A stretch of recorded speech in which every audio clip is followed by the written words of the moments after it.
inanuka. Acha kwanza tuseme wazalendo oye, wazalendo FIFA, wazalendo na likolo, FARDC FIFA. Tunasema tena Fachibe, Fachibe. Hey, wandugu zangu musike niwaambie, source yetu ya Rubaya inatuambia Wanyarwanda kutoka Rwanda wanateketea. Munifate mzuri, effectif nitabapatia selo confirmation yetu ya Rubaya. Niba bakunda. Ati rero histoire yagenze gute? Twinjire mu historia y'abanyarwanda bagiye kwandika mu bitabo. Kore kino nkuru ni nkuru igiye kwandikwa mu bitabo. Bayigishe no mu Rwanda, n'igisikira cy'u Rwanda gishobora kwiga ino nkuru yarayibaye. No kuvuga iki? Rubaya twarabwiye karipwe cyangwa milieu strategique y'u Rwanda bivanye n'ubutunzi buhari kama. U Rwanda ntigwifuza gutakaza hano hantu bisanzwe. Gutakaza ahantu ingwano ntumenya ukuntu ugenze, mashaka kugwana n'umuntu agutsinda ukahava. Ariko u Rwanda ntigwifuza gutakaza hano hantu. Ariyo mpamvu haciye haba ico bitwa guhamagaza ingabo sindamusiga, ingabo zikomeye, Force Spéciale Rwandais niyo yahamagawe kugira ize hano hantu.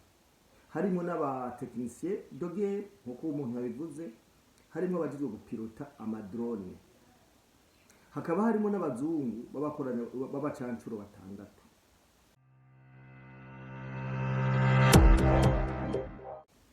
Yes, amahoro y'Imana wo wamaze gukanda subscribe cyangwa s'abone, nizere ko mumeze neza cyane, twe turameze neza. Wowe turagira s'abone cyangwa subscribe no bikore kugira ngo tubane tugira umuryango wagutse cyane gose. Tubabwira ko tubakunda cyane gose, mumaze kutureka ko mutuba hafi muri umuryango wagutse cyane. Ndaje ngaha imbere za kamera kugira ngo tube turabashikiriza amakuru ariko aravugwa cyane, amakuru ariko aravugwa ku isi yose mu gihugu cya Kongo, neza na neza muri Rubaya. Muri Rubaya niho ibintu byakomeye cyane. Turaza kuganira kandi ukuntu Tshisekedi yinjije abasirikare bashasha mu gihugu ciwe, kubera ko bigaragara ko kijya gisirikare cyahora cyari cya RCD ya Kabira. Turaza kongera kubaganira ko ubuce bumwe bwashoboye gufatwa na FARDC. Mu gihe FARDC muzi neza ko mwino minsi iri moto kabisa, ariko turaza kugaruka muri Rubaya neza na neza tubabwire abasirikare b'u Rwanda bibikomerezwa kabisa bahasize ubuzima mu gitero cyabaye ejo ca drone, mwarabibonye aho bashoboye kurasa kwihoteli aho muri Rubaya, aho bashoboye guturira amastation. Byose izo nkuru twarazibahaye, ariko twagomba tugaruke kugira ngo tubabwire ibyahononekariye, kubera ko mu makuru twabahaye ntitwigeze dupresiza réellement n'ikihe kintu cyoba carahononekariye muri kijya gitero cyabaye ejo. Ariko amakuru adushikiriye nuko umu-M23 wese we yararokotse, utacitse ukuguru, yacitse ukuboko, yacitse umunwa, yacitse izuru. Ni ukuvuga haraye habaye histoire itazopfa yibagiranywe ku gisirikare cy'u Rwanda n'abanyarwanda bashigikiye inkotanyi muri rusange. Ibintu byabaye ejo muri Rubaya ni ibintu azoba ari historia ku banyarwanda, kubera ko haraye habaye ibintu bikomeye cyane, igitero c'iterabwoba. Turaza kuvuga nk'ubuce nka Maremo, Karembe, uyu mwanya tuvugana biriko bikontrolwa na FARDC. Ndaributsa ko FARDC y'iki gihe ni FARDC y'abakongomani, si FARDC y'abanyarwanda, imwe yatoteza, imwe yafata n'aba abanyarwanda, imwe byari bimeze ukuntu bakaza bagafata Kongo bakayigira nk'akarima kabo. Ubu nyamesherizami ibintu byaramaze guhinduka, ibintu byarafashe uyundi murongo. Ndasubiyemo, ubu Kongo y'iki gihe ibintu byaramaze guhinduka, ibintu byaramaze gufata uyundi murongo. Wewe utaragira sabone cyangwa subscribe no binkorera hama twinjire mu kiganiro neza. Utirere ibintu bimeze gute? No kuvuga ejo twarashoboye kubaha amakuru, ariko amakuru ntitwavuga neza na neza ibyahononekariye kubera ko tutari bwaronke amakuru twizeye. amakuru twizeye y'abantu bari hehe, bari muri Kongo. Hari audio ngoma ndabumvishe, mwebwe nyene mubanze muyumve, hama iyo audio niyo cangaruka ko kugira ngo tuyisesangure canke tuyikorereko. Uyu n'umuvandimwe ari mu gihugu ca Kongo kuri front line neza na neza ko hajya kuri Teri Rubaya. Niwe yaturungikiye ino audio kugira ngo tuyishikirize namwe muyumve. Eka tuivuze gatoya. Jambo tena ni Kiswahili, mnaanza kuihangana. Wakongomani wote tunatoa tena jambo kwa jeshi yetu ya FARDC, jambo tena kwa serikali yetu ya Kongo. Ni top dog tena nanguka sempe PDPS. IDPS oye, IDPS viva, IDPS na likolo. Leo tuko dimanche le 24 ya mwezi wa 5 2026. Tuko deja na saa 2 za usiku na dakika 40. Unakosa dakika 20 zieneye saa 3 za usiku. Tunanguka na source yetu ya information kutoka Rubaya. Yes. Rubaya. Rubaya kinanuka. Acha kwanza tuseme wazalendo oye. Wazalendo viva. Wazalendo na likolo. FARDC viva. Tunasema tena Fachibe. Wandugu zangu musikie niwaambie. Source yetu ya Rubaya inatuambia Wanyarwanda kutoka Rwanda wanateketea. Munifate mzuri, effectif nitabapatia selo confirmation yetu ya Rubaya. Benye Banyarwanda benye balikufa, raia njo yenye natuambia, inatupatia effectif normal ya batu benye balikufa. Rubaya Banyarwanda banaisha, ba officier ba general kutoka Rwanda, ba expert de guerre kutoka Rwanda, ba expert ya kutumikisha zile madrone kutoka Rwanda, ba colonel, ba major banakufia Rubaya. Drone ambayo mulisikia na yua mulishasikia hii information. Drone ambayo mulisikia ilipiga Rubaya, iliua ba expert, iliua ba expert de guerre, iliua ba expert ya madrone, iliua ba general kutoka Rwanda, ba ingénieur de guerre, iliua ba major, ba colonel. Effectif ya tulipata effectif normal kulikufa batu 48.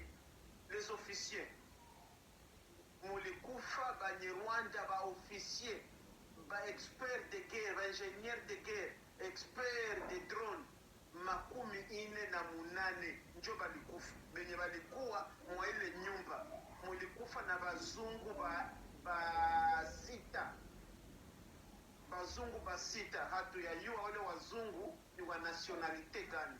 Mulikufa na wazungu wa 6. Hawa watu walipita ku petite barriere, bakakuya straight, bakataka baingie Rubaya kwenda kuinstale zile drone pour que zipige jeshi ya FARDC. Sasa wakati balingia mkikao usiku, information source katuinforme ke bako mu meeting ya kuprepare jinsi batapiga adui, batapiga wasoda wa FARDC na wazalendo. Wakati gouvernement ilipata information na wazalendo, ikabidi drone zikamwangika pale. Kulipigwa bombe 6 za drone, nyumba zote zilikuwa pale zikateketea. So mulikufa abo batu nasema 40, Banyarwanda 48, ba officier, ba major, ba general, ba colonel, ba kapitene bote balikufia mle ndani, na wazungu walikufia emo. Mission yao ilikuwa ni kukia kusantre vita, lakini Mungu akasaidia. Tunasema tena tunashukuru kwa Mungu wetu kutusaidia kwa kuwabombarde na wakakufa wote. Wanakuambia hakuna mtu alitoka mzima. Mwenye alitoka mzima ni blessé. Mebenye walikufa ni 48. Njo effectif normal ilitoka. Na bote ni ba officier, ba major, ba general, ba colonel kutoka Rwanda.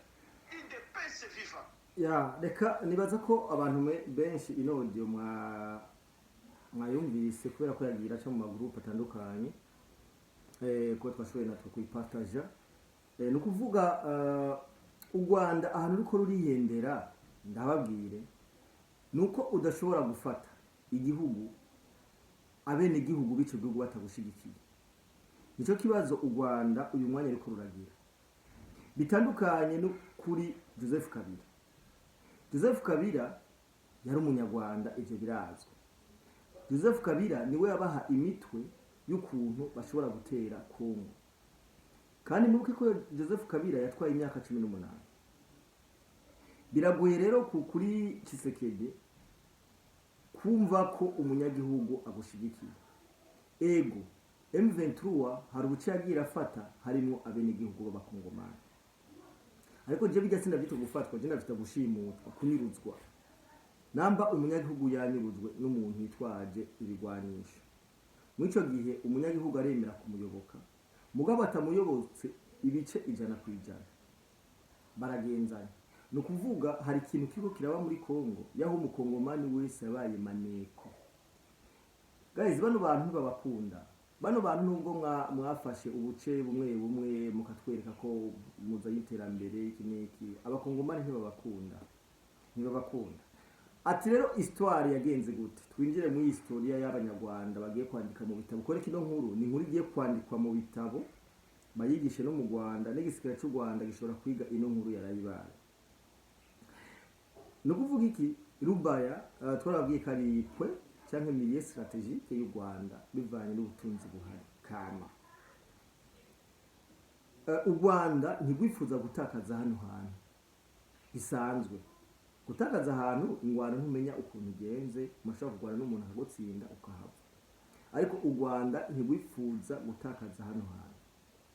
Ariyo mpamvu haciye haba ico bitwa guhamagaza ingabo sindamusiga, ingabo zikomeye, force spéciale Rwanda niyo yahamagawe kugira ize hano hantu. Harimo n'abatekinisiye doge nkuko umuntu yabivuze, harimo abajijwe gupilota amadrone, hakaba harimo n'abazungu babakoranya babacancuro 6 nabo bashoboye kwasiga ubuzima. Mugabo wazungu ntituramenya bafise nationalité iyihe, bava mu gihugu kiyi. Mugaje rimwe na rimwe ndibaza ko baba abafaransa. Niko rero kuca bazana, mwarabonye narababwiye inkuru ejo, ndavuga ati hari ingabo zavuye Darfur muri Sudani zazanwe muri Rubaya, nazo nyene zo bazahasize ubuzima. Urumva ko haguye abasirikare b'u Rwanda 48, harimo abagenerali, abakapiteni, major, abantu kabisa bakomeye kabisa, bakomeye babatekinisi bamwe bashobora gupanga urugamba bakavuga ati urutura yagenda gute. Baciye kuri Petit Barriere, bimwe nababwira nti umukongomani w'iki gihe yaranyurujwe, mugabo ntakunda iki, baragenzana. No kuvuga ko bari baje kugira gupanga urugamba bushasha kugira ngo bashobore gukora ibitero sindamusiga byo kwigarurira Rubaya bakahagumana. Mugabo ko abakongomane urumva ko baci batanga information. Ni kuvuga abakongomane ubunya n'abamaneko bacisekedi, kandi mwahisemwe neza, mwakoze ikintu cyiza. Urumva ko baci batanga information ati hari abantu baje. Bamaze gushikira mu iyo hoteli baratanga ama location hose, baratanga kabisa amakordone y'ahantu hose bari. Niko guca barungika drone zirasa amabombe 6. Sinibaza amabombe 6 ya drone kuyarasa ku hoteli. Urumva ko kwacika n'ibintu bigorana cyane. Urumva ko haci hafa 48. Muyode baravuga nti uwo bayarana narukotse yacitse ukuboko cyangwa ukuguru cyangwa igihimba kindi cy'umubiri. No kuvuga iki rero, ibi ni ibintu bikwereka neza ko Kongo ya kera ni yubuse cyo kimwe. Jewe cyo no hanura abanyarwanda nuko bo kwisubirira iwabo, namba muri ko muraswa n'amadrone ariko akoregwa muri Kongo, kuko uyu mwanya Tshisekedi yarakoze amateka kugeza naho izi drone ubafise ikigo gikora amadrone. Banyarwanda muraza kuhava kwe, iyi vita mutaweza ntibikunda. Yindi nkuru ya kabiri, mugabo reka duhoze ku miryango yaguze y'abanyarwanda kubera ko si ubifatira amategeko. nubwo umusirikare yaguye ku rugamba niko kazi kiwe kuko aba yaragiye gucungira amahoro n'umutekano kiretse ko haciye bajanwa mu bundi buzima kubw'inyungu z'akagwi k'inkotanyi. Nuko turahurije imiryango yabuze. Ayandi makuru ahari nuko Tshisekedi amaze kuvumbura ko igisirikare ca Kabila cyamaze kuba infiltre, uno munsi binjije abandi basirikare benshi cyane. Nabona n'amafoto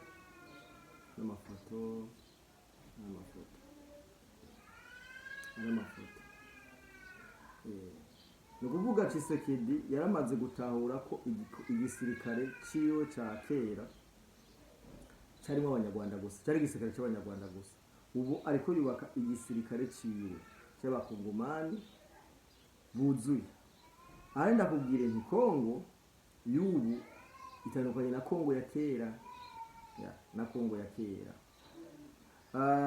Hari ikindi kintu nagomba ndabasangize ku duce tumwe two turafatwa. Hariho Maremo, Karembe, ubonaho nyine iri muri sous contrôle y'iki ya Wazalendo na FARDC. Ndababwira ko Kongo iri irashobora kuba iri kurungukwa ibigwanisho byinshi cyane igenda irafata ku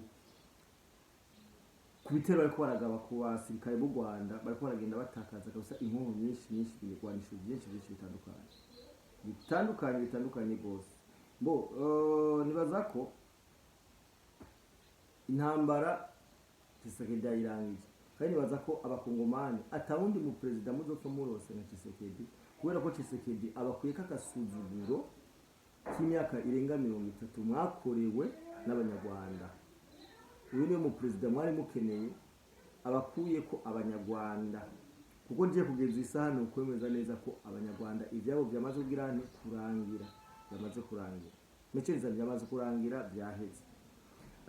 Reka ndabereke ko igituma nshakaje kubereka ko igisirikare ca Tshisekedi gitandukanye n'icya Kabila, uravye n'ubuhinga bariko barakoresha kuri tele butandukanye kabisa. Urabona ko ari igisirikare kikwije. Yaba ayo n'amabombo, urabona nyine bateye Rubaya. Yaba izo bombe, urabona izo bombe, kandi bashiremo akandi ka video byamaze kugwa. Abaho byaguye haraka.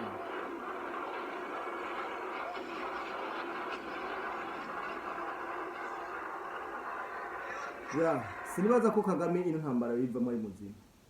Sindavyibaza kubera ko umuhini mushasha utera amabavu.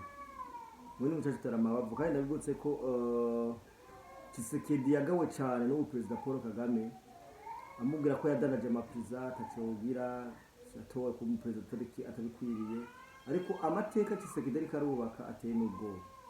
Ndabibutse ko uyu mwanya Perezida Paul Kagame ari Doha, misi yamujanye Doha, turacayiperereza.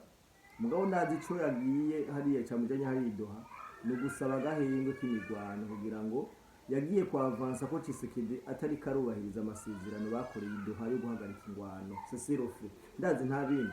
So wewe uri ngaha mugume hafi kuko tubanaye tuha amakuru ari update. Turabakunda cyane, utarakora sabone cyese tubinabikore. Ciao.